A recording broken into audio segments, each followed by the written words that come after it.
แรงดึงดูดของตัวเลขและความลับที่ซ่อนอยู่ในคานบ้านเคยสังเกตไหมว่าทำไมบ้านบางหลังเข้าไปแล้วรู้สึกเย็นใจอย่างบอกไม่ถูกแต่บางหลังกลับรู้สึกอึดอัดร้อนรุ่มทั้งที่ลมก็พัดโกรกดีหลายคนมัวแต่ไปดูทิศทางลมดูฮวงจุ้ยประตูหน้าต่าง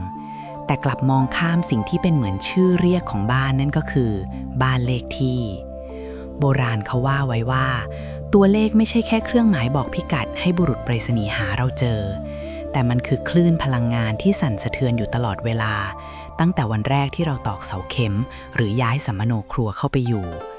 หากเลขนั้นเกื้อหนุนผู้อยู่ก็เหมือนมีลมใต้ปีกหยิบจับอะไรก็เป็นเงินเป็นทองแต่หากเลขนั้นขัดแย้งกับดวงชะตา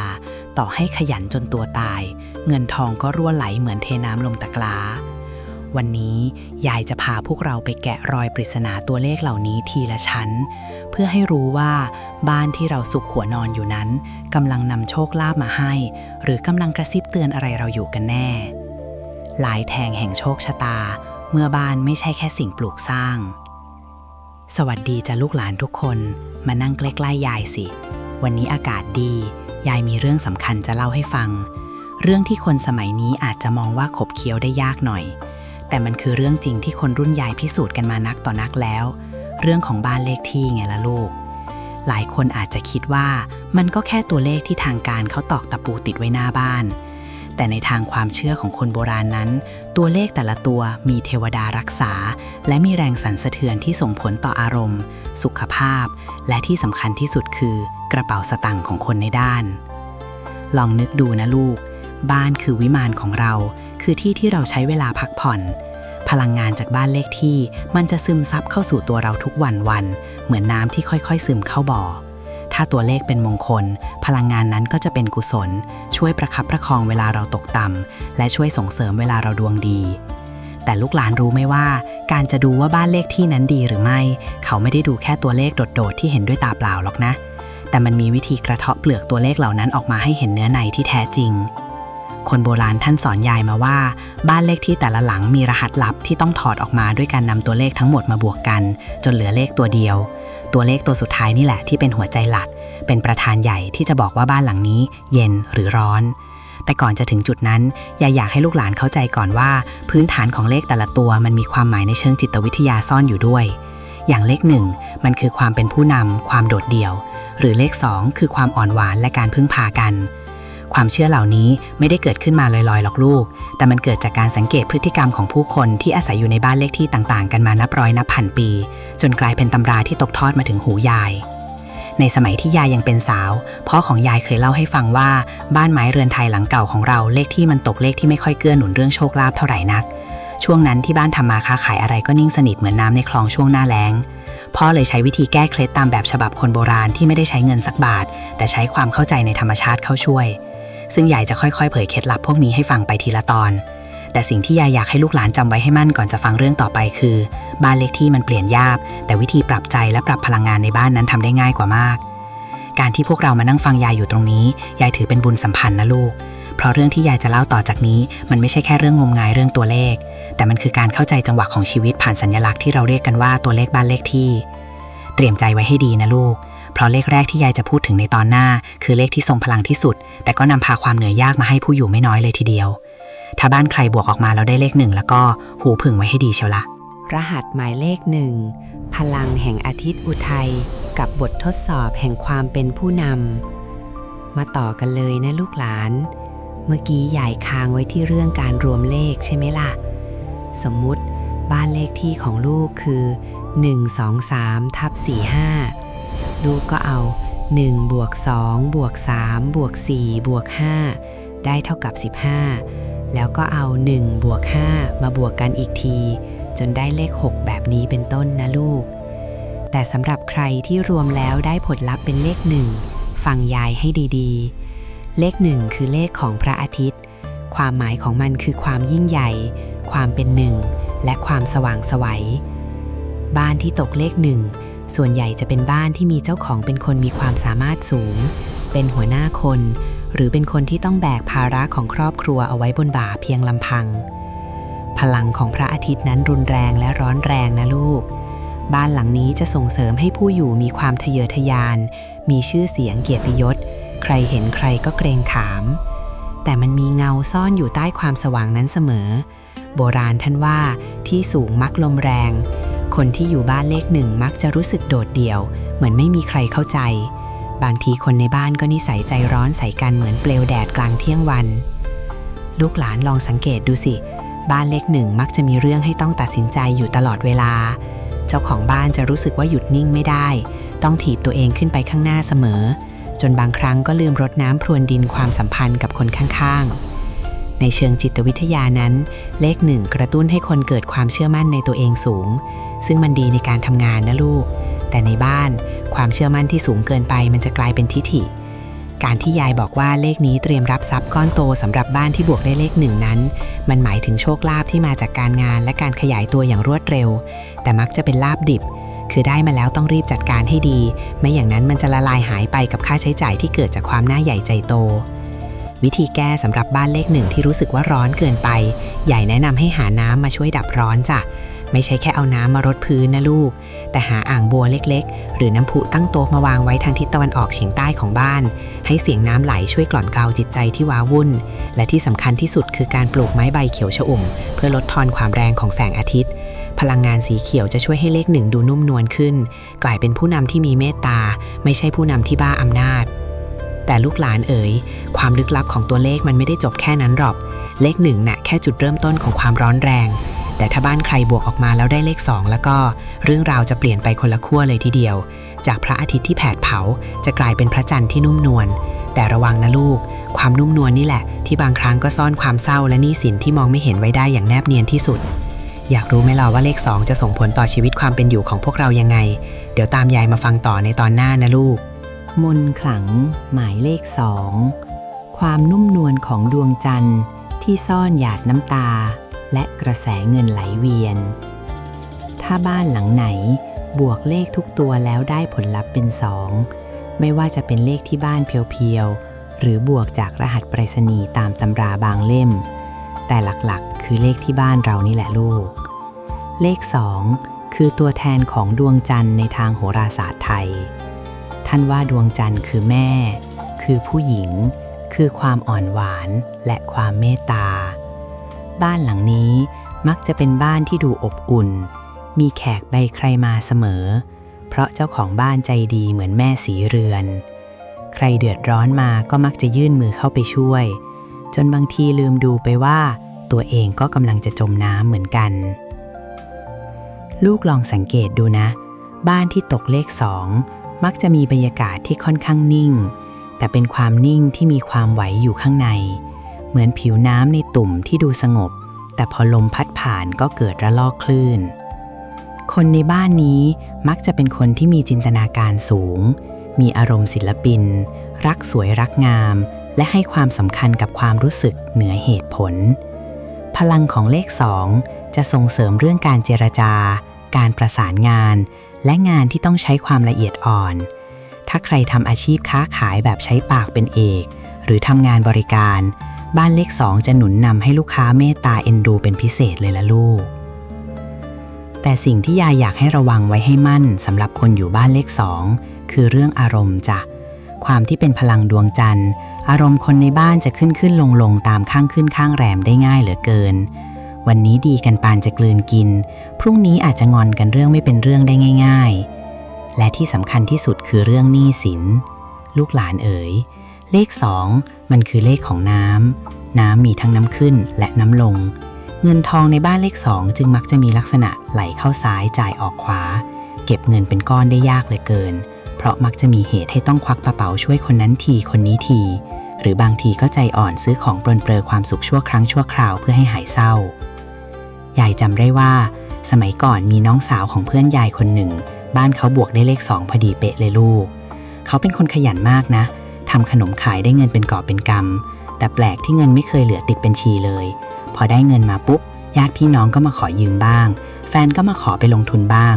สุดท้ายตัวเองเหลือแค่เบี้ยก้อนถุงพอยายไปนั่งเล่นที่บ้านเขายายสังเกตเห็นเลยว่าบ้านเขามันแฉะเกินไปไม่ใช่แฉะเพราะน้ำท่วมนะลูกแต่แฉะด้วยพลังงานที่หม่นหมอง มุมมืดในบ้านเยอะเกินไปแสงสว่างส่องไม่ถึงทำให้คนในบ้านรู้สึกเศร้าส้อยและขาดความมั่นใจในตัวเองวิธีแก้เคล็ดสำหรับบ้านเลข2ที่รู้สึกว่าเงินรั่วไหลหรือคนในบ้านใจอ่อนเกินไปยายอยากให้ลองปรับสมดุลดูนะลูกโบราณท่านว่าน้ำต้องมีขอบสระการทำให้บ้านเลข2เข้มแข็งขึ้นคือการเพิ่มพลังของแสงสว่างและความมั่นคงเข้าไปพยายามเปิดหน้าต่างให้แดดส่องถึงมุมอับบ่อยๆหรือจะหาโคมไฟสีนวลตามาตั้งไว้ในมุมที่มืดที่สุดของบ้านเพื่อให้พลังงานไหลเวียนดีขึ้นที่สำคัญคือเรื่องสีจ้ะ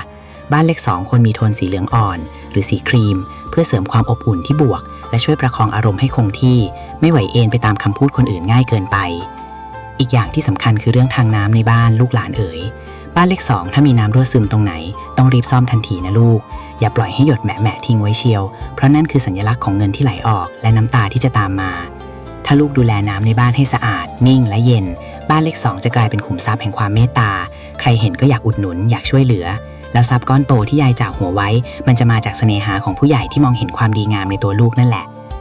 แต่ก็นะชีวิตคนเรามันไม่ได้มีแค่มุมนุ่มนวลเสมอไปบางครั้งเราก็ต้องลุกขึ้นมาสู้ลุกขึ้นมาชนกับปัญหาและนั่นคือสิ่งที่เลข3กำลังจะบอกเราในตอนต่อไปลูกหลานคนไหนที่รู้สึกว่าชีวิตมันจืดชืดเกินไปหรือรู้สึกว่าทำไมบ้านเราถึงมีแต่เรื่องขัดแย้งมีปากเสียงกันบ่อยเหมือนสนามรบย่อยๆแล้วก็เตรียมล้างหูเราฟังเรื่องของเลข3ให้ดีเพราะความแรงของพระอังคารน่ะมันไม่ใช่เรื่องเล่นๆเลยล่ะลูกพลังดาวอังคารหมายเลข3สมรภูมิแห่งการสร้างตัวและขวากหนามที่ต้องข้ามผ่านเอาล่ะลูกหลานมาฟังกันต่อ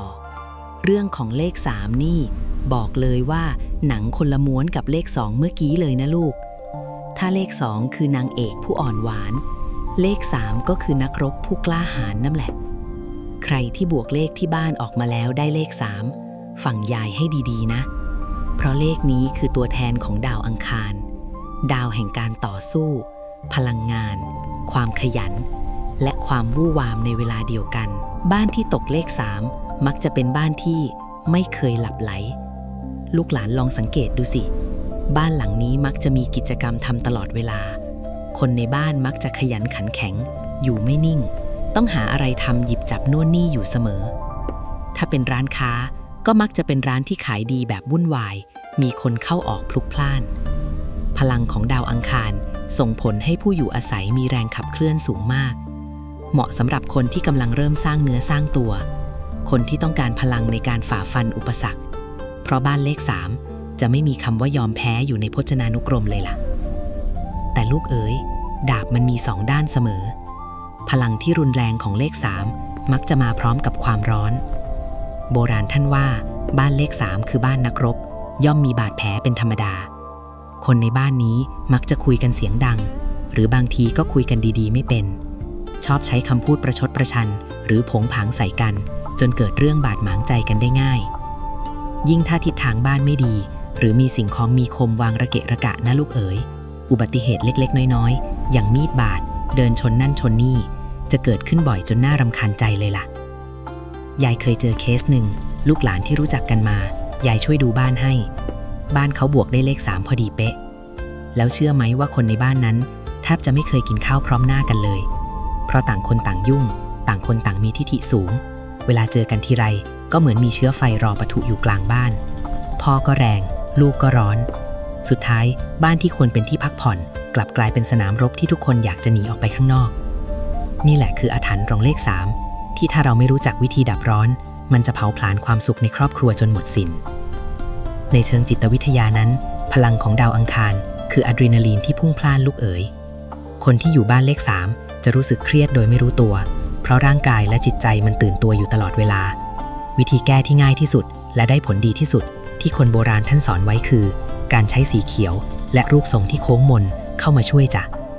บ้านเลข3มักจะมีมุมเหลี่ยมเยอะหรือความแข็งกระด้าง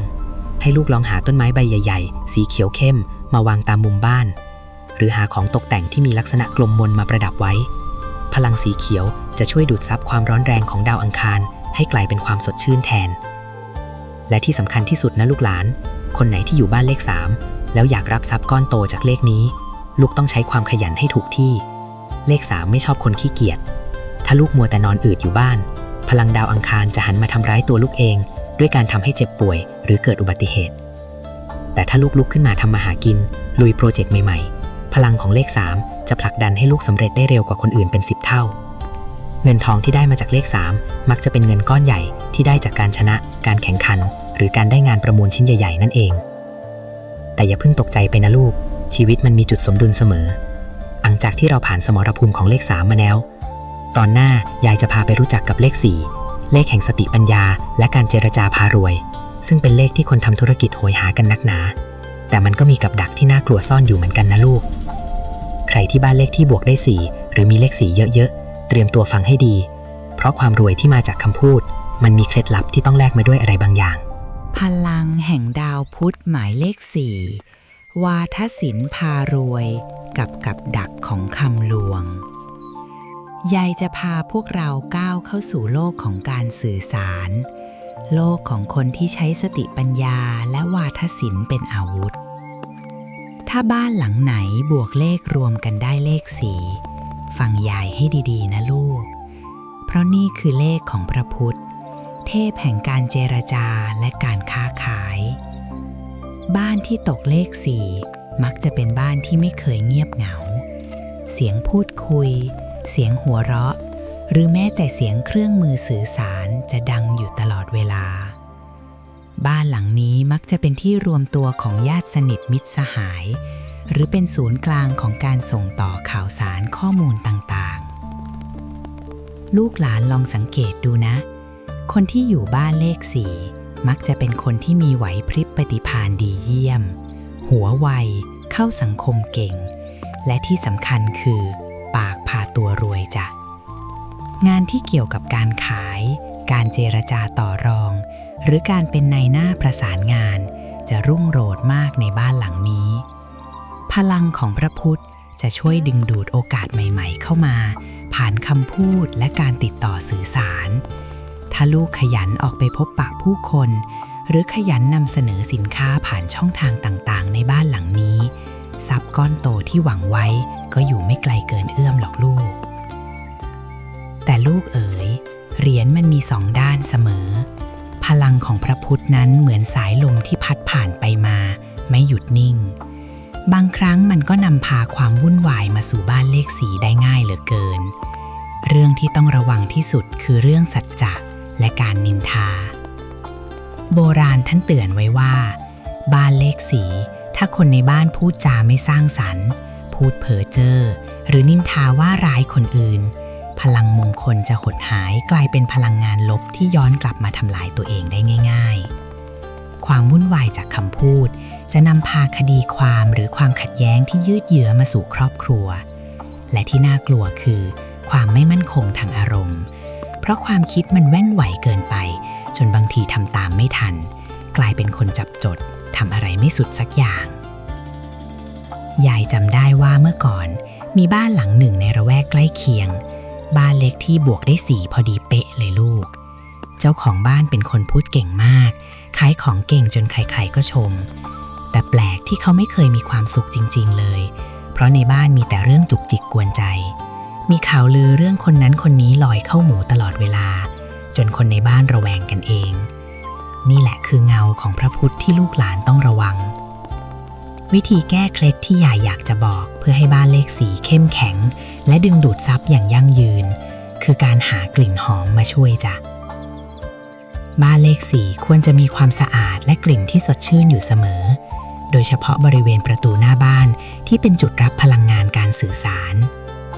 ลูกหลานลองหาเครื่องหอมจากธรรมชาติหรือปลูกต้นไม้ที่มีดอกหอมนวลๆอย่างดอกแก้วหรือดอกมะลิไว้หน้าบ้านดูนะกลิ่นหอมจะช่วยสยบความวุ่นวายของสายลมทำให้คำพูดของคนในบ้านมีน้ำหนักมีเสน่ห์และดึงดูดแต่กัลยาณมิตรเข้ามาและที่สำคัญที่สุดนะลูกในบ้านเลข4ต้องมีมุมสงบสำหรับการใช้ความคิดพยายามจัดมุมหนึ่งของบ้านให้เป็นระเบียบที่สุดไม่ให้มีกระดาษหรือของระเกะระกะเพราะความสับสนของสิ่งของจะส่งผลต่อความสับสนของความคิดถ้าลูกทำได้ตามนี้พลังของเลข4จะเปลี่ยนจากสายลมที่พัดผ่านไปเฉยๆกลายเป็นพายุแห่งโชคลาภที่หอบเอาเงินเอาทองมาให้ลูกหลานแบบไม่ทันตั้งตัวแต่อย่าเพิ่งวางใจไปนะเพราะโลกของการเจรจามันต้องคู่ไปกับคุณธรรมและสติปัญญาซึ่งนั่นคือสิ่งที่เราจะไปคุยกันต่อในเรื่องของเลข5 เลขที่คนโบราณยกย่องเป็นเลขของครูบาอาจารย์และผู้ส่งความรู้ บ้านเลข 5นี่แหละลูกที่จะบอกเราว่าความรวยที่แท้จริงต้องมาพร้อมกับความนิ่งและสันติสุขในใจ รัศมีแห่งพระพฤหัสบดีหมายเลข 5 บ้านแห่งปราชญ์และเกราะคุ้มกันภัย มาถึงเลขที่ยายรักมากที่สุดเลขหนึ่งเลยนะลูกนั่นคือเลข 5 เลขตัวนี้คือตัวแทนของดาวพฤหัสบดีซึ่งเป็นประธานของเหล่าเทวดาและดวงดาวทั้งปวงในทางโหราศาสตร์ถ้าบ้านหลังไหนบวกเลขออกมาได้ 5 หรือมีเลข 5 ปรากฏอยู่ในตำแหน่งเด่นๆของบ้านเลขที่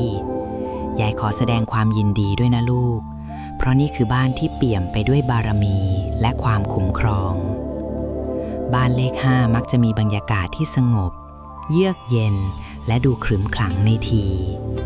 ลูกหลานลองสังเกตดูสิบ้านหลังนี้มักจะเป็นบ้านที่คนรอบข้างให้ความเคารพเกรงใจ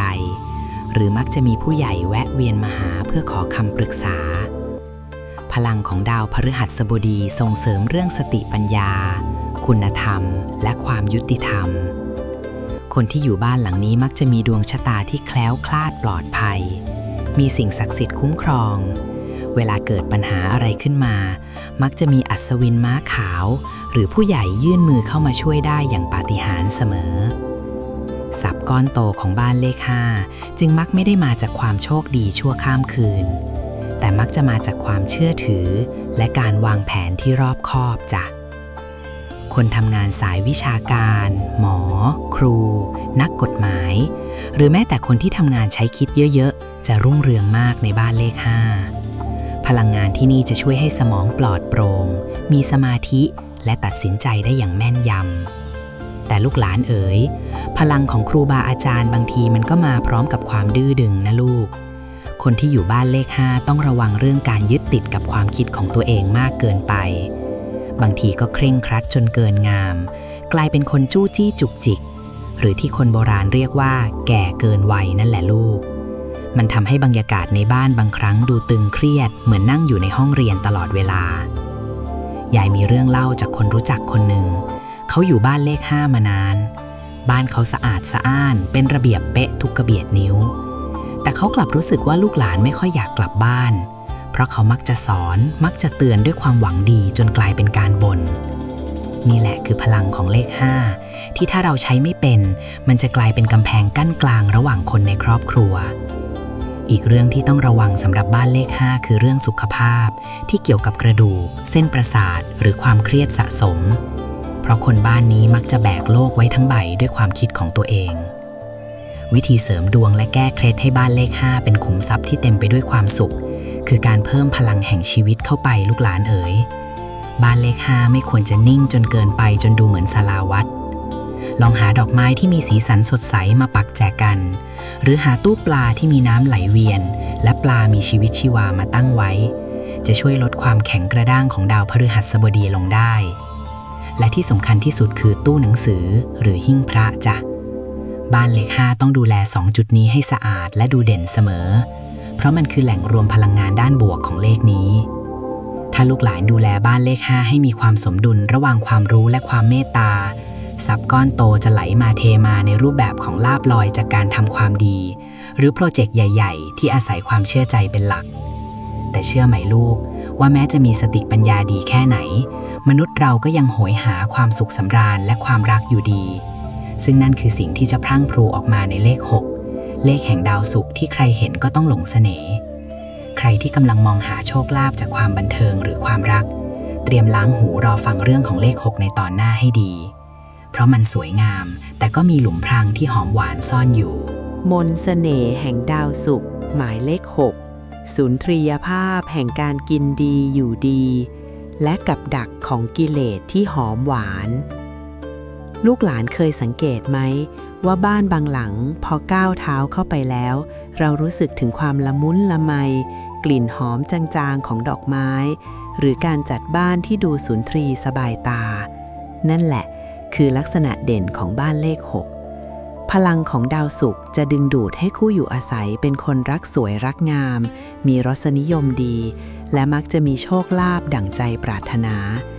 โดยเฉพาะเรื่องของกินของใช้ในบ้านหลังนี้ จะอุดมสมบูรณ์ไม่เคยขาดสายโบราณท่านว่าบ้านเลข 6 คือบ้านที่เงินทองไม่ขาดมือเพราะมันเป็นเลขของกระแสเงินที่ไหลเวียนจากการแลกเปลี่ยนความสุขใครทำธุรกิจเกี่ยวกับความสวยความงามเสื้อผ้าอาหารหรือของตกแต่งบ้านอยู่บ้านหลังนี้จะเฮงเป็นพิเศษเลยล่ะลูกแต่ลูกหลานเอ๋ย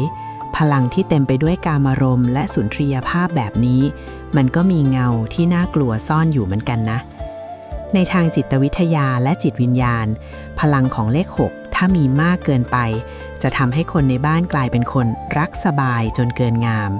ขี้เกียจสันหลังยาวหรือติดอยู่ในวงวนของการใช้จ่ายเพื่อซื้อความสุขชั่วครั้งชั่วคราวสิ่งที่ยายห่วงที่สุดสำหรับบ้านเลข 6 คือเรื่องความรักจ้ะเพราะดาวศุกร์นอกจากจะพารวยแล้วยังพาเรื่องรักใคร่พัวพันมาให้ด้วยถ้าคุมสติไม่อยู่บ้านเลข 6 อาจจะกลายเป็นรังของความวุ่นวายเรื่องมือที่ 3หรือความสัมพันธ์ที่หาความสงบใจไม่ได้ใหญ่จำได้ว่าเมื่อสมัยก่อนมีคหบดีคนหนึ่งในจังหวัดใกล้เคียงบ้านเขาใหญ่โตสวยงามมากเลขที่บ้านรวมออกมาได้6พอดีเป๊ะในบ้านเขามีแต่ของมีค่ามีงานจัดเลี้ยงไม่เว้นแต่ละวัน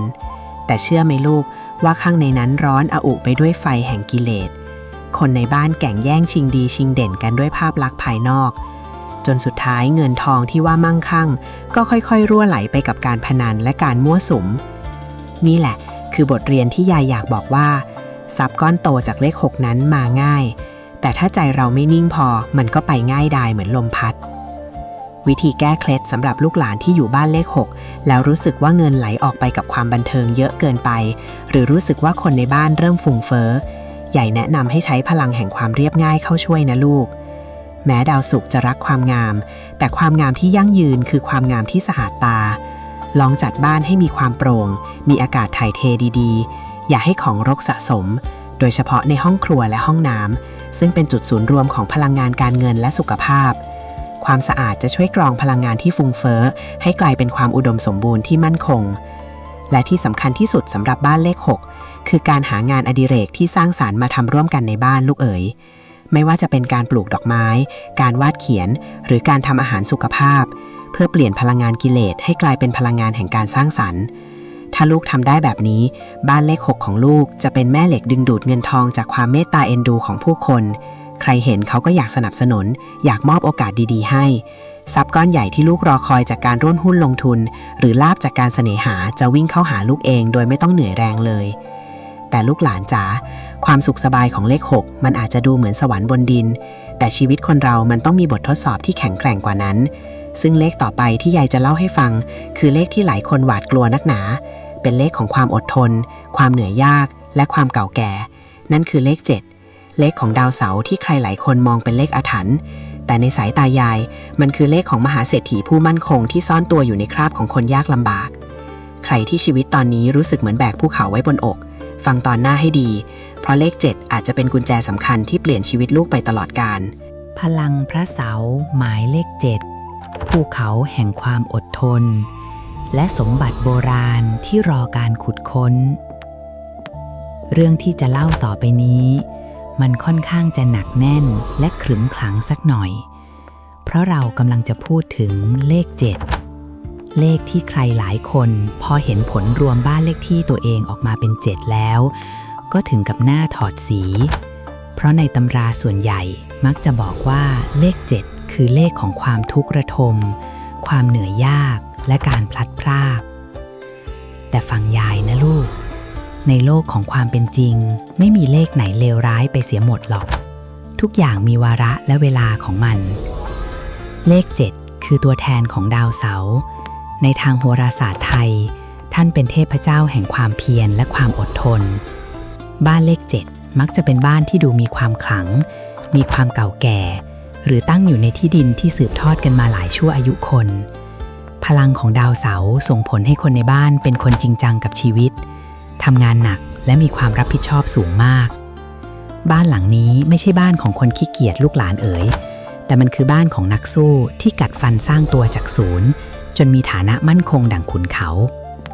คนในบ้านเลข 7มักจะรู้สึกว่าชีวิตไม่มีอะไรได้มาง่ายๆต้องแลกด้วยหยาดเหงื่อและเวลาเสมอในเชิงจิตวิทยา พลังของเลข 7 จะบีบคั้นให้เราเติบโตเป็นผู้ใหญ่ที่แข็งแกร่ง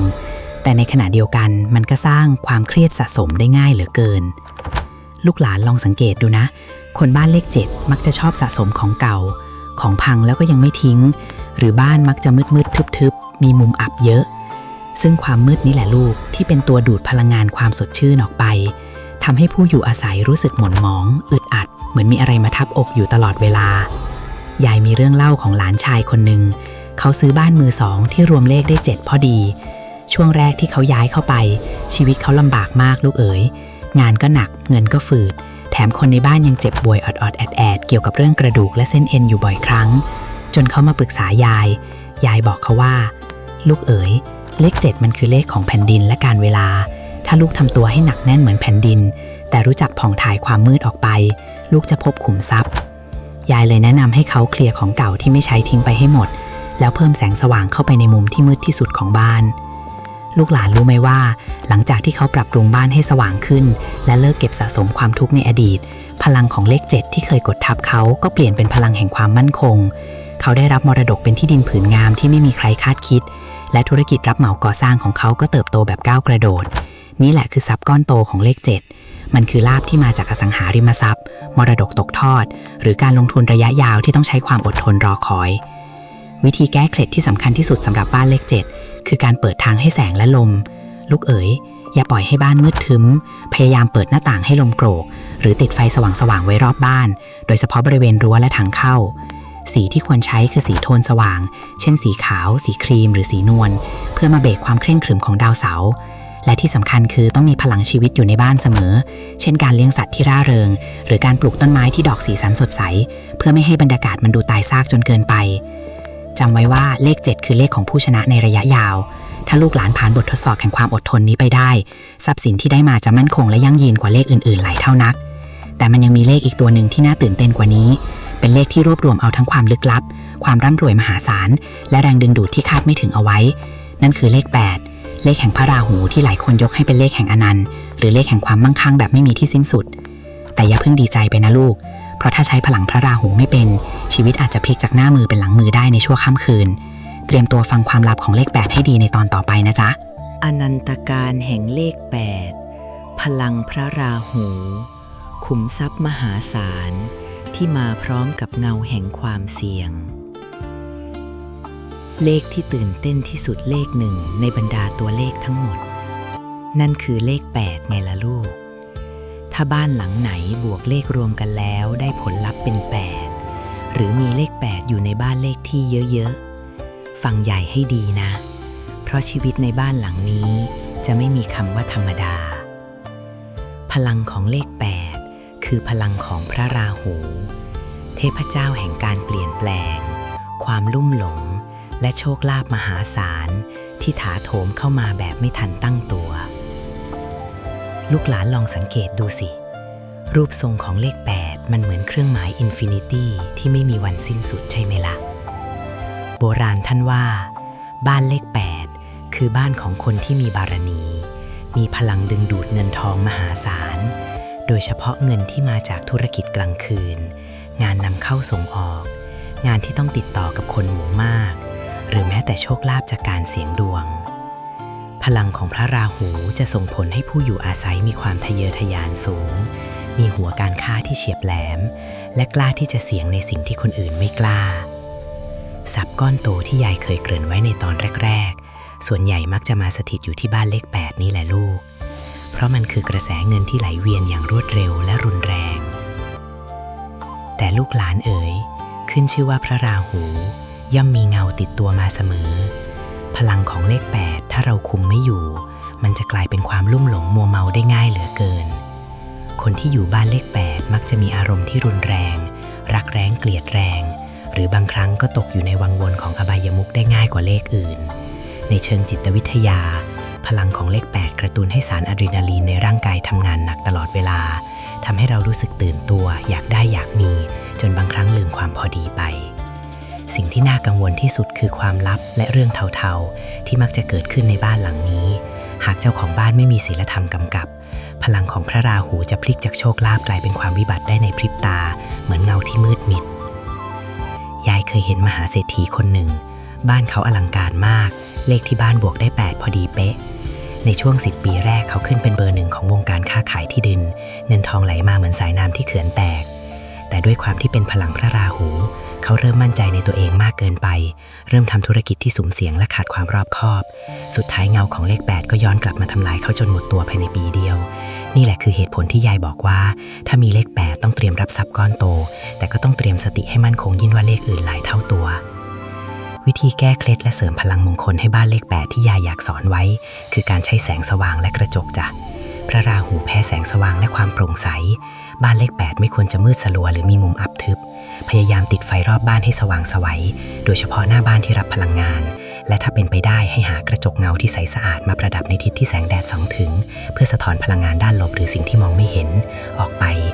นอกจากนี้การมีน้ำพุหรือน้ำตกที่น้ำไหลเวียนตลอดเวลาจะช่วยถ่ายเทความใจร้อนของพระราหูให้กลายเป็นความร่มเย็นและยั่งยืนที่สำคัญที่สุดนะลูกหลานคนไหนที่อยู่บ้านเลข8ลูกต้องหมั่นทำทานและสวดมนต์ไหว้พระบ่อยๆเพื่อเอาพลังบุญมาฟอกพลังของพระราหูให้บริสุทธิ์ถ้าลูกทำได้เลข8จะนำพาความร่ำรวยที่ไม่มีวันสิ้นสุดมาให้ลูกเองแต่เชื่อไหมลูกว่าเหนือกว่าความมั่งคั่งมหาศาลของเลข8ยังมีพลังอีกอย่างหนึ่งที่อยู่เหนือโลกเหนือโชคลาภทั่วไปนั่นคือพลังของเลข9เลขที่คนไทยเราเชื่อนักเชื่อหนาว่าเป็นเลขมงคลที่สุดแต่มันมีเหตุผลที่ลึกซึ้งกว่าแค่ชื่อว่าก้าวหน้านะลูกนะเตรียมใจให้สงบและฟังความลับของเลข9ในตอนหน้าเพราะเลขนี้แหละคือจุดสุดท้ายของวงล้อตัวเลขทั้งหมดจุดสูงสุดแห่งพลังหมายเลข9รัศมีแห่งพระเกศและความคุ้มครองจากสิ่งศักดิ์สิทธิ์มาถึงเลขที่ทรงพลังที่สุดในบรรดาตัวเลขหลักเดียวแล้วนะลูกหลานนั่นคือเลข9เลขที่ใครหลายคนแย่งชิงอยากได้มาประดับบ้านเพราะเชื่อว่าจะทำให้ชีวิตก้าวหน้าแต่ฟังยายนะลูกเลข9มันมีความหมายที่ลึกซึ้งและศักดิ์สิทธิ์กว่านั้นมากนักในทางโหราศาสตร์เลข9คือตัวแทนของพระเกศซึ่งเป็นดาวแห่งจิตวิญญาณดาวแห่งสิ่งศักดิ์สิทธิ์และดาวแห่งปาฏิหาริย์บ้านที่บวกเลขรวมกันได้9หรือมีเลข9เป็นเลขประธานมักจะเป็นบ้านที่มีเจ้าที่แรงและมีความคุ้มครองที่มองไม่เห็นอยู่รอบตัวลูกหลานลองสังเกตดูนะบ้านหลังนี้มักจะมีบรรยากาศที่น่าเกรงขามหรือบางครั้งคนเข้าไปแล้วรู้สึกขนลุกโดยไม่มีสาเหตุพลังของพระเกศจะส่งผลให้ผู้อยู่อาศัยมีสัญชาตญาณหรือลางสังหรณ์ที่แม่นยำคิดสิ่งใดก็มักจะประสบความสำเร็จแบบปาฏิหาริย์ใครที่ประกอบอาชีพเกี่ยวกับศาสนาการพยากรณ์งานสาธารณกุศลหรือธุรกิจที่เกี่ยวกับการเดินทางข้ามประเทศจะได้รับความหนุนนำจากเลข9อย่างมหาศาลในเชิงจิตวิทยานั้นเลข9คือเลขของความสมบูรณ์แบบและความเมตตาคนที่อยู่บ้านเลข9มักจะมีจิตใจที่กว้างขวางชอบช่วยเหลือคนอื่นและมักจะเป็นที่พึ่งของคนรอบข้างเสมอทรัพย์ก้อนโตของบ้านเลข9ไม่ได้มาจากความขยันเพียงอย่างเดียวแต่มักจะมาในรูปแบบของลาภลอยหรือโอกาสจากสวรรค์ที่จู่ๆก็ตกมาใส่ตักในเวลาที่จำเป็นที่สุด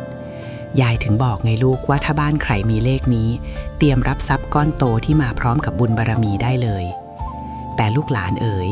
บารมีที่สูงส่งก็ต้องแลกมาด้วยข้อวัดปฏิบัติที่เคร่งครัดนะจ๊ะบ้านเลข9คือบ้านที่พระท่านตรวจตราบ่อยที่สุดโบราณท่านว่าถ้าคนในบ้านเลข9ทำตัวไม่ดีผิดศีลธรรมหรือทะเลาะเบาะแว้งกันรุนแรงพลังคุ้มครองจะหายไปทันทีและจะถูกทำโทษหนักกว่าบ้านเลขอื่นหลายเท่าตัวคนที่อยู่บ้านเลข9มักจะรู้สึกว่าถ้าทำผิดอะไรปุ๊บผลกรรมจะตามมาทันตาเห็นเหมือนติดจรวดนี่คือดาบสองคมของความศักดิ์สิทธิ์ที่ลูกต้องระวังให้ดียายเคยรู้จักครอบครัวหนึ่งบ้านเขาเป็นบ้านเลขที่9ล้วนๆเลยนะลูกชีวิตเขาดีมากรวยระดับเศรษฐีแต่พอถึงจุดหนึ่งลูกชายคนเล็กเริ่มหลงผิดไปทำเรื่องที่ผิดศีลธรรมรุนแรงเชื่อไหมว่าจากที่เคยรุ่งเรืองบ้านหลังนั้นกลับทรุดโทรมลงอย่างรวดเร็วมีเรื่องร้อนใจไม่เว้นแต่ละวันจนสุดท้ายต้องนิมนต์พระมาทำบุญล้างบ้านและปรับเปลี่ยนพฤติกรรมใหม่ถึงจะกลับมาสงบสุขได้นี่แหละคืออาถรรพ์ของเลข9ที่ต้องการคนมีคุณธรรมมาพำนักอาศัยวิธีเสริมดวงบ้านเลข9ที่ยายอยากแนะนำคือการจัดมุมสงบสำหรับปฏิบัติธรรมหรือหิ้งพระให้สง่างามและสะอาดอยู่เสมอบ้านเลข9ไม่ควรมีสิ่งของแตกหักหรือของสกปรกหมักหมมเพราะมันจะบดบังรัศมีของพระเกศและที่สำคัญที่สุดคือการให้จ้ะบ้านเลข9ต้องมีการทำบุญให้ทานหรือแบ่งปันสิ่งดีๆสู่สังคมอยู่เสมอพลังของการให้จะดึงดูดพลังโชคลาภจากจักรวาลให้ไหลกลับมาหาลูกหลานแบบทวีคูณ แต่ลูกหลานจ๋าแม้เราจะรู้ความหมายของเลข 1-9 ไปครบแล้วแต่อย่าเพิ่งชะล่าใจไปนะเพราะในโลกของตัวเลขที่อยู่บนแผ่นป้ายหน้าบ้านเรานั้นมันไม่ได้มีแค่เลขตัวเดียวโดดๆมันมีการผสมผสานการสลับตำแหน่งและที่สำคัญคือรอยแยกของตัวเลขที่อาจจะทำให้โชคลาภสะดุดได้ตอนต่อไปยายจะพาไปดูเรื่องของเลขผสมและรอยแตกบนป้ายบ้านสิ่งเล็กน้อยที่ลูกมองข้ามแต่อาจเป็นเหตุผลที่ทำให้บ้านของลูกยังตกอับอยู่จนถึงทุกวันนี้เตรียมตัวให้พร้อมนะลูกเพราะวิธีแก้นั้นง่ายจนลูกอาจจะคาดไม่ถึงเลยล่ะหลุมดำและช่องว่างแห่งหมายเลข0พลังงานที่มองไม่เห็นกับรหัสเลขคู่ที่ต้องระวังยายเห็นพวกเราตื่นเต้นกับเลข9กันยกใหญ่จนแทบจะลืมเลขตัวหนึ่งที่สำคัญไม่แพ้กันเลยนั่นคือเลข0ไงล่ะลูกหลายคนเห็นเลข0ในบ้านเลขที่แล้วรู้สึกหวั่นใจกลัวว่าจะเหลือ0หรือทำอะไรแล้วจะว่างเปล่าแต่ฟังยายนะลูก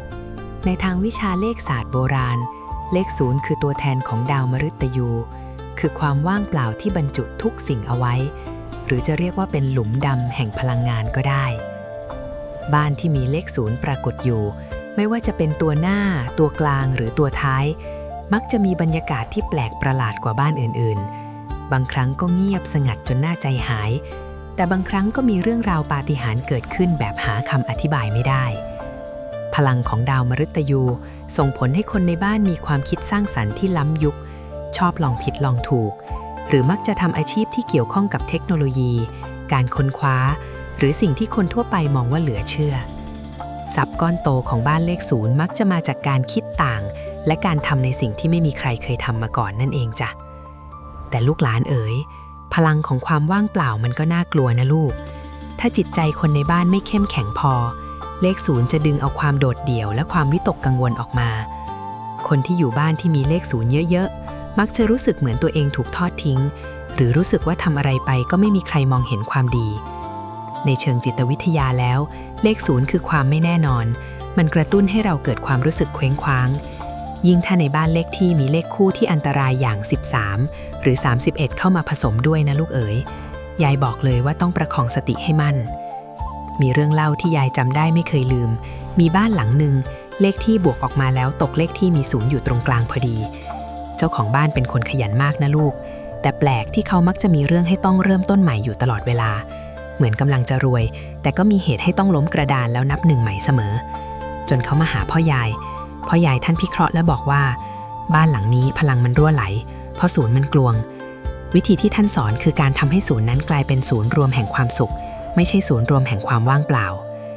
วิธีแก้เคล็ดสำหรับบ้านที่มีเลข0หรือเลขผสมที่ดูแรงยายอยากให้ลูกหลานเน้นไปที่การอุดรอยรั่วของพลังงานจ้ะบ้านที่มีเลข0ควรมีจุดโฟกัสที่โดดเด่นในบ้านเช่นการตั้งใจการดอกไม้ขนาดใหญ่กลางห้องโถงหรือการมีโคมไฟระยะที่สว่างไสวเพื่อดึงพลังงานที่กระจัดกระจายให้มารวมกันอยู่ที่จุดเดียวและที่สำคัญนะลูกสีของบ้านเลขที่เป็นเลข0ควรใช้สีที่เป็นธาตุดินเช่นสีน้ำตาลสีอิฐหรือสีเหลืองทองเพื่อให้พลังงานนั้นมีความหนักแน่นและมั่นคงไม่ล่องลอยไปตามลมตามแล้งอีกเรื่องที่สำคัญคือเลข13ที่หลายคนกลัวนักหนาอยากจะบอกความลับให้อย่างหนึ่งนะลูกโบราณท่านไม่ได้มองว่า13คือเลขผีเสมอไปแต่มันคือเลขมหาอุดหรือเลขที่มีพลังรุนแรงแบบสุดโต่งถ้าคนในบ้านเป็นคนมีบุญบารมีมีศีลธรรมเลข13จะกลายเป็นพลังที่ทำให้รวยแบบพลิกฝ่ามือแต่ถ้าคนในบ้านใจร้อนทำชั่วพลังนั้นก็จะสะท้อนกลับแรงเป็น2เท่าดังนั้นคนอยู่บ้านเลขที่มี0หรือ13ต้องฝึกจิตให้สงบและทำบุญสม่ำเสมอแล้วลูกจะพบว่าความว่างเปล่านี่แหละคือขุมทรัพย์ที่ใหญ่ที่สุดเพราะมันสามารถบรรจุอะไรลงไปก็ได้ตามใจเราแต่อย่าเพิ่งวางใจไปนะลูกหลานเพราะนอกจากตัวเลขแล้วหน้าตาของป้ายบ้านเลขที่ก็สำคัญไม่แพ้กันรู้ไหมว่าทำไมป้ายบ้านบางคนถึงดูหมองมัวบางคนถึงดูสว่างไสวพลังงานมันเริ่มตั้งแต่ก้าวแรกที่คนมองเห็นป้ายหน้าบ้านนั่นแหละลูกตอนหน้ายายจะพาไปเจาะลึกเรื่องกายภาพของป้ายบ้านตั้งแต่วัสดุสีสันไปจนถึงตำแหน่งการติดที่ถูกต้องตามตำราโบราณใครที่ป้ายบ้านซี่จางหรือเอียงกระเทเร่เตรียมตัวฝังให้ดีเพราะนั่นอาจจะเป็นเหตุผลที่ทำให้โชคลาภมาไม่ถึงหน้าประตูบ้านลูกเสียทีกายภาพแห่งโชคลาภรอยแตกบนป้ายและความหมายของสีที่เปลี่ยนชีวิตเรื่องเลขที่เราคุยกันมาหลายตอนน่ะมันคือหัวใจแต่สิ่งที่ยายจะเล่าต่อจากนี้มันคือหน้าตาของบ้านนั่นคือแผ่นป้ายบ้านเลขที่นั่นเองจ้ะลูกเคยสังเกตไหมว่าทำไมบ้านมหาเศรษฐี เขาถึงยอมจ่ายเงินแพงๆเพื่อทำป้ายบ้านสวยๆใหญ่ๆไม่ใช่แค่เพื่อความเท่หรอกลูกแต่มันคือการเปิดประตูรับทรัพย์ตามหลักโบราณที่ว่าสิ่งใดที่ชัดเจนสิ่งนั้นย่อมดึงดูดพลังงานได้ดีป้ายบ้านเลขที่ที่ดีต้องมีความเด่นชัดและมั่นคงลูกหลานเอ๋ยยายเห็นมาเยอะนะบ้านบางหลังรวยมากแต่ปล่อยให้ป้ายบ้านเลขที่หลุดลุ่ยตัวเลขหายไปบ้างซีดจางจนมองไม่เห็นบ้างหรือที่ร้ายที่สุดคือป้ายเอียงลูกรู้ไหมว่าในทางความเชื่อป้ายที่เอียงคือสัญลักษณ์ของชีวิตที่ลุ่มดอนทำอะไรก็ไม่ตรงไปตรงมามีอุปสรรคขวากหนามอยู่เสมอ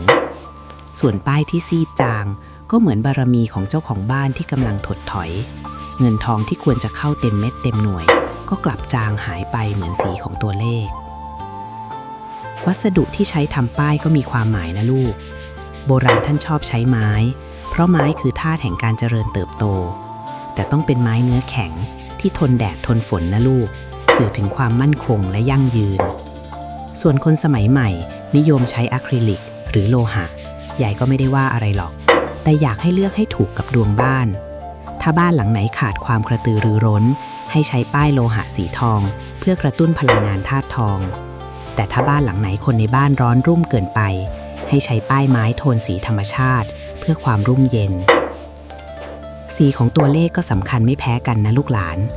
สีทองคือสียอดนิยมเพราะสื่อถึงความมั่งคั่งและเกียรติยศแต่รู้ไหมว่าบางบ้านใช้สีดำแล้วรวยกว่าโดยเฉพาะบ้านที่ต้องทำงานเกี่ยวกับการแก้ปัญหาการเป็นที่ปรึกษาหรือธุรกิจที่ต้องใช้ความลับสีดำคือพลังของดาวราหูที่แฝงไปด้วยความน่าเกรงขามส่วนสีแดงคือพลังของความโชคดีและชัยชนะเหมาะสำหรับร้านค้าหรือบ้านที่ต้องการความคึกคักอยู่เสมอยายมักจะบอกหลานเสมอว่าเลือกสีที่มองแล้วใจเรามีความสุขนั่นแหละคือสีมงคลที่สุดสำหรับเรายายมีเรื่องจริงเรื่องหนึ่งจะเล่าให้ฟังมีลูกชายเพื่อนยายคนหนึ่งเปิดร้านขายของป่าแต่เงียบเหงามากยายไปดูให้เห็นป้ายบ้านเลขที่เขาถลอกปอกเปิกแถมติดไว้ในมุมมืดที่ต้นไม้บังจนหมดยายเลยบอกให้เขาทำป้ายใหม่ใช้ตัวเลขสีทองนูนชัดเจนติดไว้ในที่ที่แสงแดดส่องถึงและไม่มีอะไรบดบัง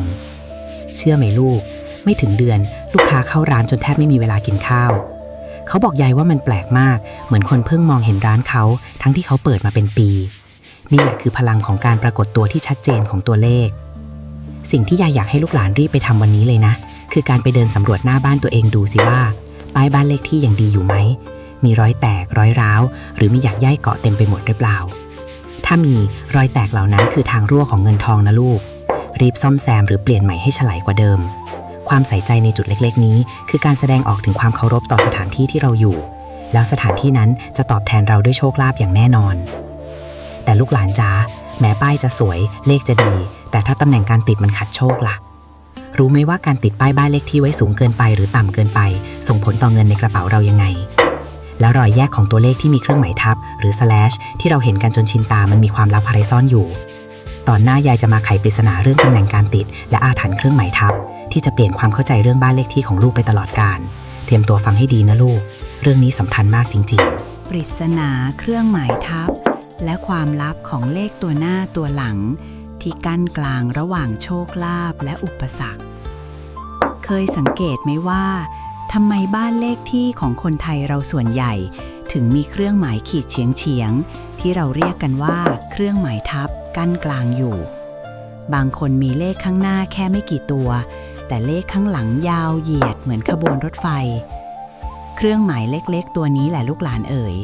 ในทางตำราโบราณเขามองเป็นกำแพงกั้นพลังงาน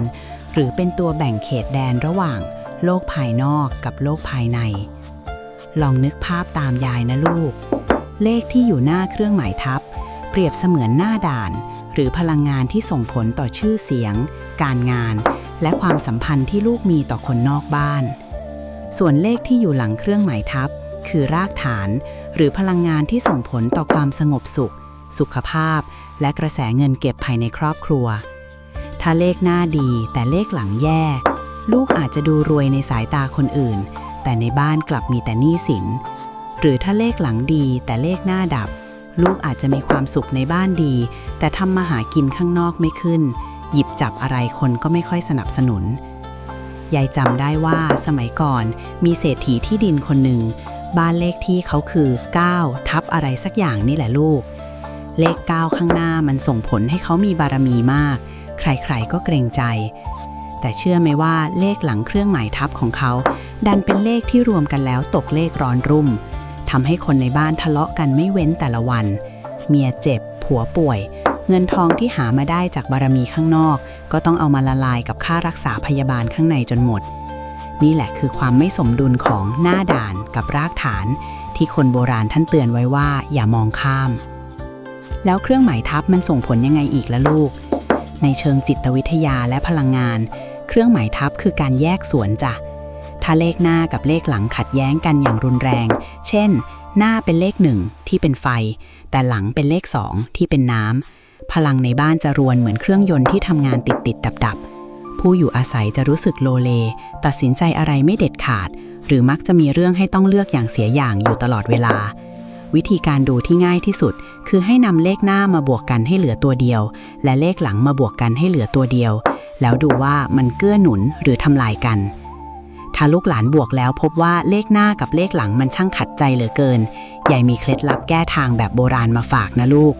ไม่ต้องไปแจ้งเปลี่ยนที่เขตให้วุ่นวายหรอกแค่เราหาตัวเชื่อมพลังงานมาใส่ไว้ที่ป้ายบ้านเลขที่เช่นการใช้สีทองมาขีดทับเครื่องหมายทับให้ดูเด่นชัดหรือการติดสติกเกอร์รูปหยดน้ำเล็กๆไว้ระหว่างตัวเลขเพื่อเป็นตัวกลางคอยประสานพลังงานที่ร้อนและเย็นให้เข้าหากันพลังของความใส่ใจจะช่วยลดแรงปะทะของตัวเลขที่ขัดแย้งกันได้และสิ่งที่สำคัญที่สุดนะลูกเลขที่อยู่ตัวสุดท้ายของบ้านเลขที่ทั้งหมดไม่ว่าจะอยู่หลังทับยาวแค่ไหนตัวสุดท้ายนั่นแหละคือจุดจบของเรื่องราวถ้าตัวสุดท้ายเป็นเลขมงคลชีวิตในบ้านหลังนั้นมักจะจบลงด้วยความสุขเสมอต่อให้ระหว่างทางจะลุ่มๆดอนๆบ้างก็ตามแต่ถ้าตัวสุดท้ายเป็นเลขที่ต้องระวังลูกต้องหมั่นเติมพลังบุญและดูแลบ้านให้สะอาดอยู่เสมอเพื่อไม่ให้พลังงานลบมันตกค้างแต่ลูกหลานรู้ไหมนอกจากการแยกหน้าแยกหลังแล้วมันยังมีเรื่องของเลขคู่มิตรและเลขคู่ศัตรูที่มาปรากฏตัวคู่กันในบ้านเลขที่ด้วยนะบางคู่เจอกันแล้วพารวยแบบก้าวกระโดดแต่บางคู่เจอกันแล้วเหมือนเอาไฟไปเจาะเชื้อเพลิงตอนต่อไปยายจะพาไปเจาะลึกรหัสคู่เลขที่ใครมีในบ้านเตรียมตัวรับทรัพย์ก้อนโตแบบที่ยายสัญญาไว้ได้เลยแต่ถ้าใครมีคู่เลขต้องห้ามแล้วก็ยายก็มีวิธีสยบมันมาฝากเหมือนกันเตรียมฟังให้ดีนะลูกเรื่องนี้ตื่นเต้นกว่าเดิมเยอะเลยมาจ้ะลูกหลาน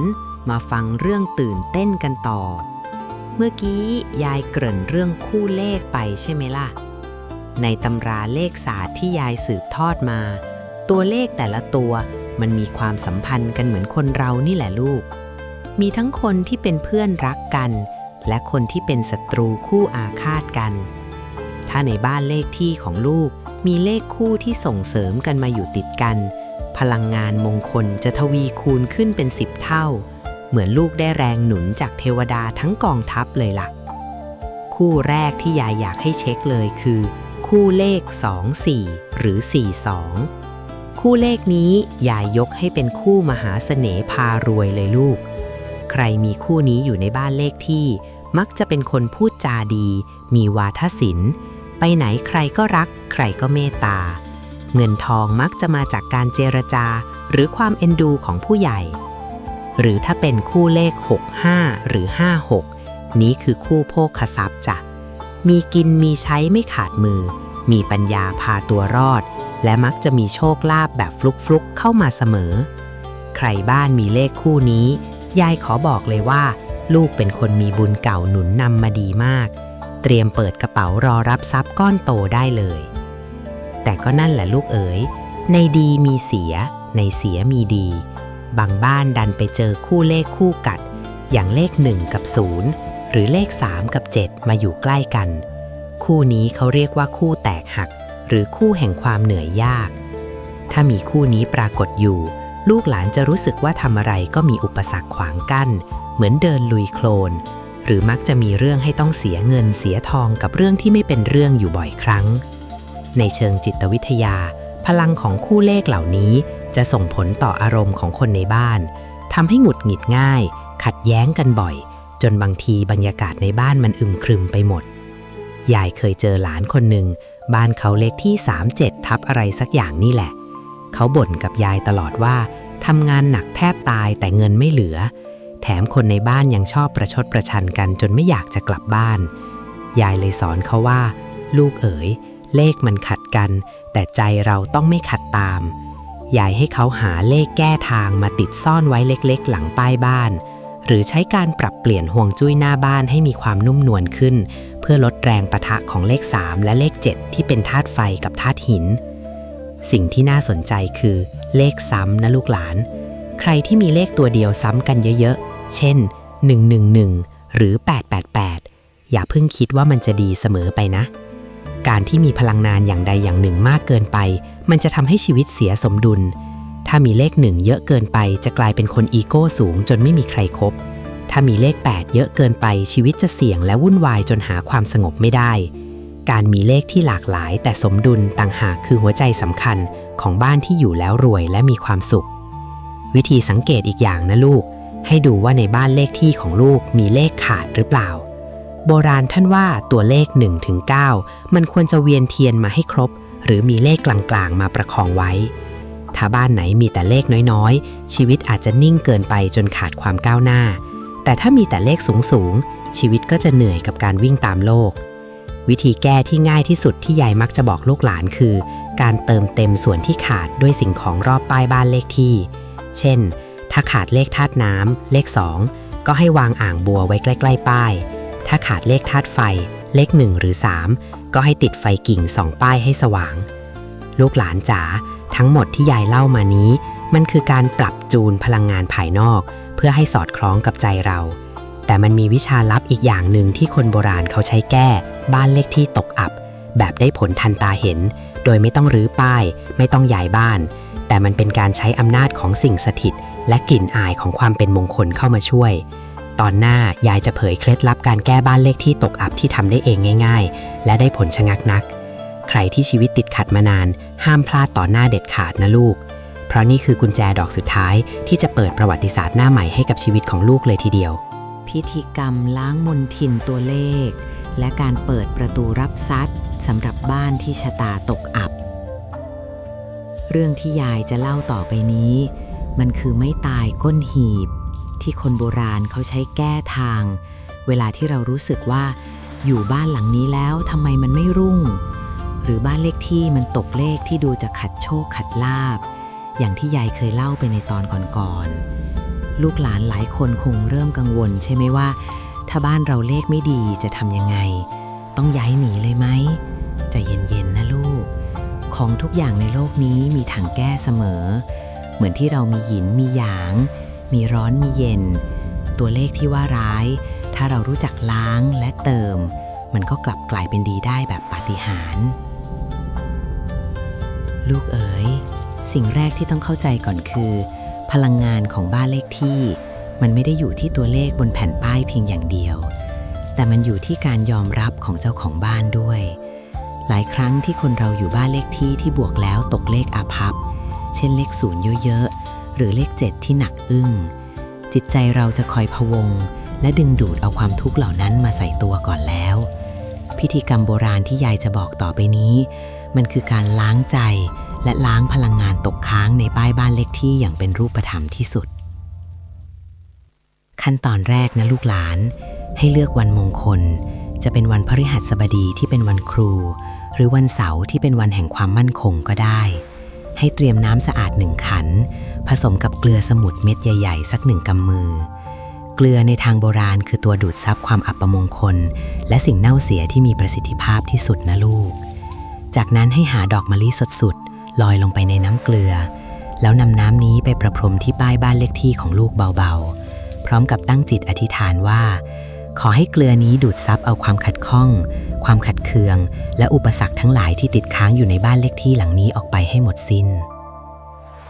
การทำแบบนี้ไม่ใช่เรื่องงมงายนะลูกในเชิงพลังงานเกลือช่วยปรับสมดุลประจุไฟฟ้าในอากาศและวัตถุได้เมื่อเราทำด้วยจิตที่ตั้งมั่นพลังงานที่เคยอุดตันที่หน้าด่านของบ้านจะเริ่มคลายตัวออกจากนั้นให้เช็ดป้ายให้สะอาดเอี่ยมจนเงาวับจำไว้นะลูกป้ายบ้านเลขที่ที่สกปรกคือสัญลักษณ์ของเงินทองที่ขุ่นมัว เมื่อป้ายสะอาดแล้วทีนี้เราจะมาถึงขั้นตอนการเติมส่วนที่ขาดถ้าบ้านของลูกบวกออกมาแล้วเป็นเลขที่ลูกไม่ชอบหรือเป็นเลขที่ยายเตือนว่าต้องระวังให้ใช้วิธีซ่อนเลขมงคลจ้ะ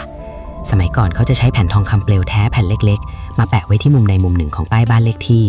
โดยแปะให้เป็นจุดเล็กๆเหมือนเป็นเม็ดพระศุกร์หรือจุดนำสายตาการแปะทองนี้คือการเติมธาตุทองและความสว่างไสวลงไปในตัวเลขที่หมองมัวหรือถ้าในทางเทคนิคลูกอาจจะหาเลขมงคลตัวเล็กๆมาติดซ่อนไว้ด้านหลังป้ายเพื่อปรับผลรวมให้กลายเป็นเลขที่ดีขึ้นก็ได้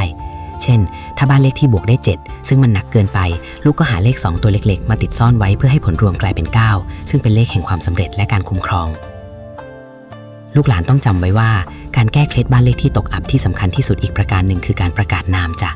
โบราณท่านว่าบ้านที่มีชื่อเรียกขานจะมีความขลังและมีเทวดารักษามากกว่าบ้านที่มีแค่ตัวเลขเฉยๆลองตั้งชื่อบ้านให้เป็นมงคลสิลูกเช่นบ้านอยู่เย็นเป็นสุขเรือนทองอำพันหรือคฤหาสน์รับโชคแล้วทำป้ายชื่อบ้านเล็กๆไว้คู่กับบ้านเลขที่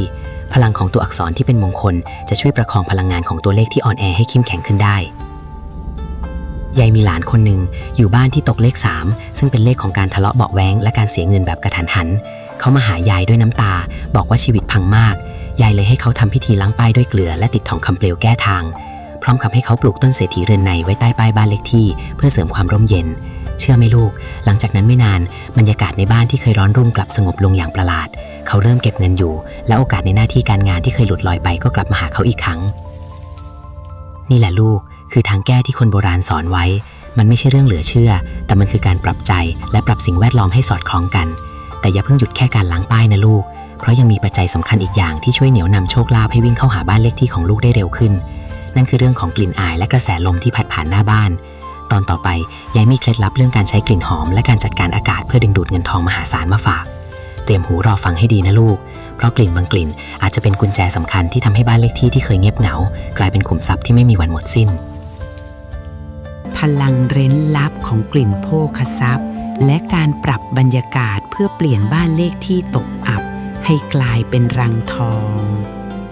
มาฟังกันต่อเลยนะลูกหลานเมื่อกี้ยายบอกเรื่องการล้างป้ายและแก้เคล็ดที่ตัวเลขไปแล้วใช่ไหมล่ะแต่รู้ไหมว่าตัวเลขที่บ้านเลขที่มันเป็นเพียงประตูเท่านั้นแต่สิ่งที่ตัวเลขจะดึงดูดเข้ามามันขึ้นอยู่กับสิ่งที่อยู่ข้างในด้วยลูกลองหลับตานึกนะถ้าบ้านเลขที่ของลูกเป็นเลขมหาเศรษฐีอย่างเลข8แต่พอเดินเข้าไปในบ้านกลับมีแต่กลิ่นอับมีแต่ความมืดดำและอากาศไม่ถ่ายเทพลังของเลข8มันจะไปดึงเอาโชคลาภมาจากไหนได้ล่ะลูกมันก็เหมือนเรามีป้ายหน้าบ้านเชิญชวนคนรวยมาเที่ยวแต่ในบ้านเรากลับสกปรกเลอะเทอะใครเขาจะอยากเข้ามาจริงไหมคนโบราณท่านให้ความสำคัญกับเรื่องปราณหรือกระแสอากาศมากนะลูก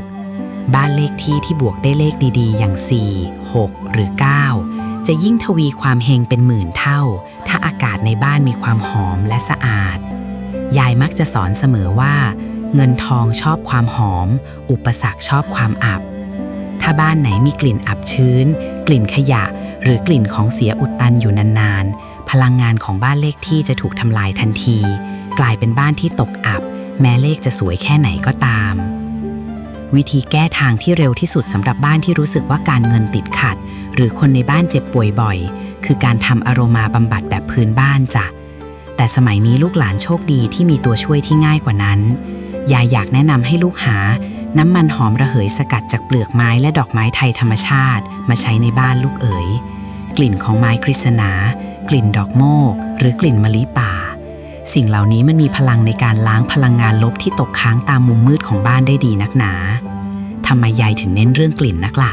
ก็เพราะว่ากลิ่นคือสัมผัสที่ส่งตรงถึงสมองและจิตวิญญาณได้เร็วที่สุดไงลูก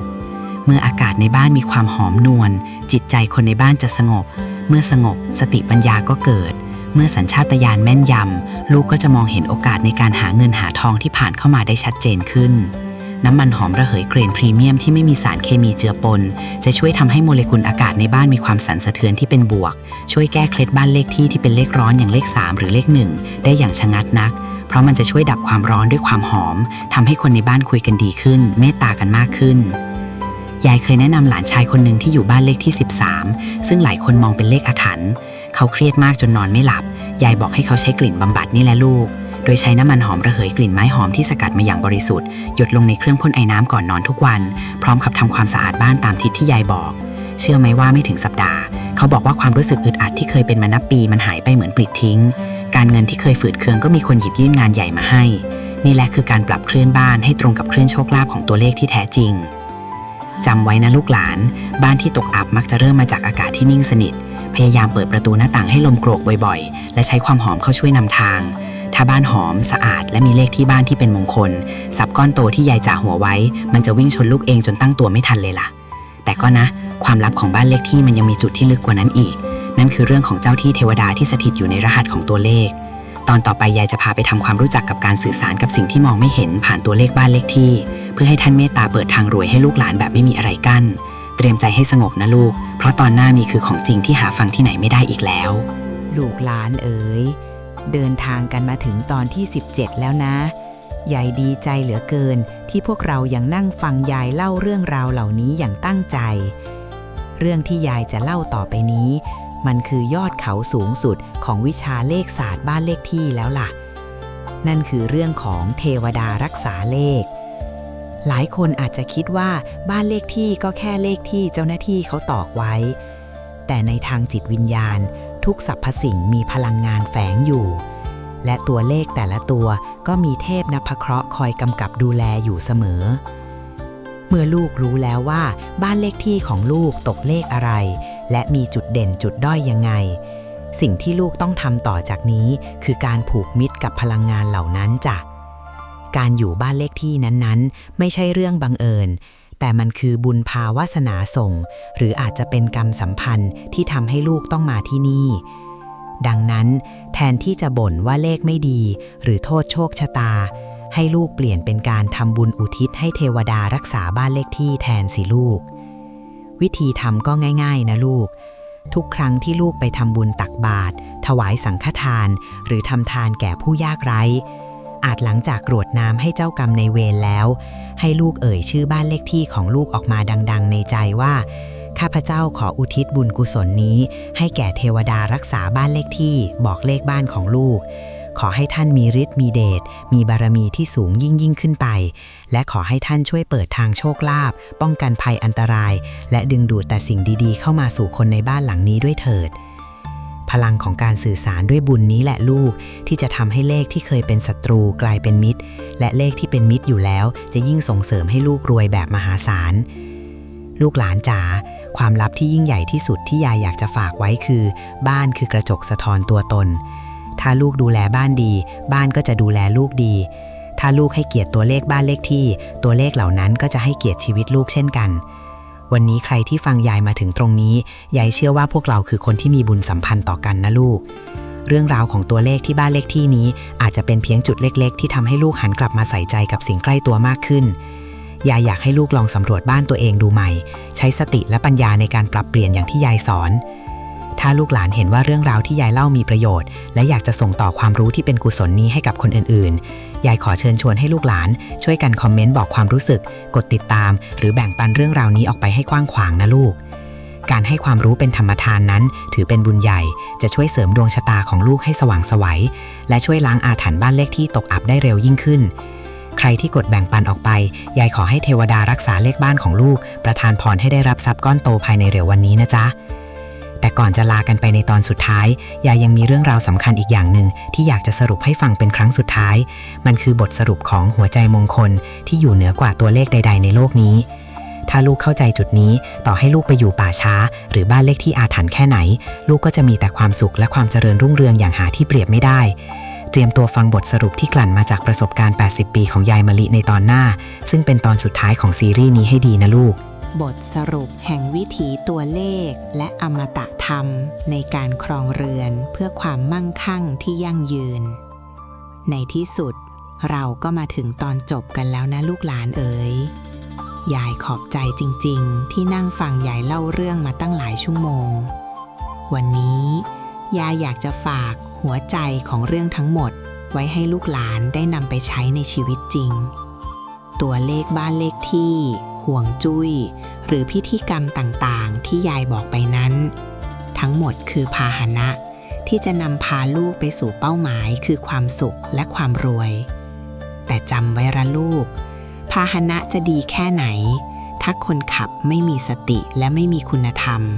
พาหนะนั้นก็พาเราไปถึงฝั่งฝันได้ยากเหลือเกินบทสรุปที่ยายอยากให้ลูกจำให้มั่นคือตัวเลขกำหนดจังหวะชีวิตแต่จิตกำหนดโชคชะตาลูกหลานที่บ้านเลขที่อาจจะไม่สวยตามตำราแต่อย่าได้ท้อแท้ไปเลยลูกถ้าในบ้านของลูกเต็มไปด้วยเสียงหัวเราะมีการให้อภัยกันและมีความขยันหมั่นเพียร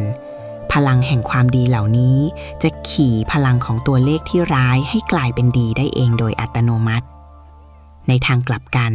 ต่อให้บ้านเลขที่ของลูกจะเป็นมหาเศรษฐีเบอร์หนึ่งของโลกแต่ถ้าคนในบ้านมีแต่ความตระหนี่ถี่เหนียวมีแต่การเอารัดเอาเปรียบและผิดศีลธรรมเลขเหล่านั้นก็เป็นได้เพียงแค่แผ่นป้ายหน้าบ้านที่ไร้วิญญาณทรัพย์ก้อนโตที่แท้จริงไม่ได้อยู่ในรูปของตัวเลขที่เพิ่มขึ้นในสมุดบัญชีเพียงอย่างเดียวแต่มันคือความสงบเย็นในใจที่เกิดจากการมีที่พำนักที่อบอุ่นและปลอดภัย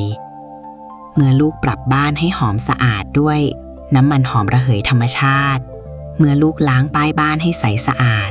และเมื่อลูกอุทิศบุญให้เทวดารักษาบ้านแล้วสิ่งที่สำคัญที่สุดคือการทำหน้าที่ของผู้อาศัยให้ดีที่สุดด้วยนะลูกรักษาศีลให้บริสุทธิ์ขยันทำมาหากินและรู้จักแบ่งปันนี่แหละคือรหัสลับที่จะเปิดประตูขุมทรัพย์มหาศาลที่แท้จริง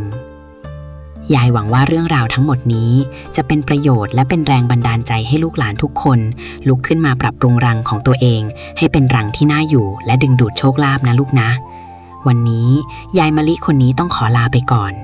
ขอให้บุญบารมีและพลังมงคลจากตัวเลขทั้งปวงปกป้องคุ้มครองให้ลูกหลานทุกคนประสบแต่ความสุขความเจริญมีสุขภาพที่แข็งแรงและมีเงินทองไหลมาเทลาดังสายน้ำที่ไม่มีวันหยุดนิ่งนะลูกนะโชคดีนะลูกหลานทุกคน